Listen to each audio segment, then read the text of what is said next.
Pag sa iyang dasas pinakuman, ang Diyos na lumoy, o naghatag kaniyan papulong suwon. Praise God sa lasang ka na sitwasyon. Tingnan ang Biblia, na God was with Joseph.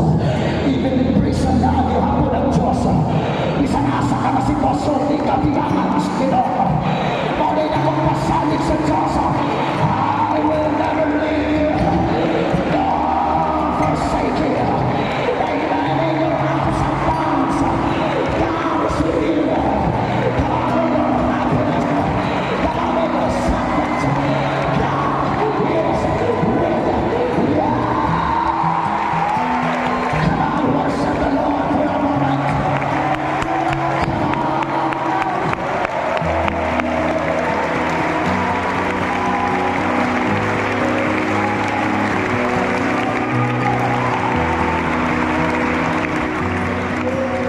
Tonight, the Lord's promise, nahimong na